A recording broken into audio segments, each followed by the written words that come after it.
Have you ever wondered how many photos are in your whole Google Photos library? Google has never had an accurate count. Well, they've come close now.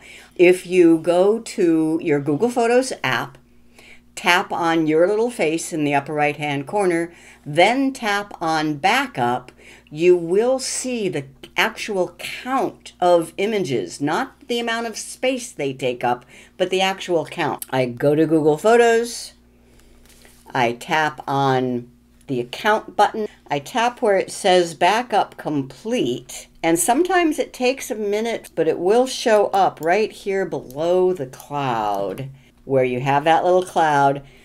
In very tiny lettering, it says 105,691 photos and videos backed up to Google Photos. So that's the count of the photos and videos that are in my Google Photos library, my lifetime of photos.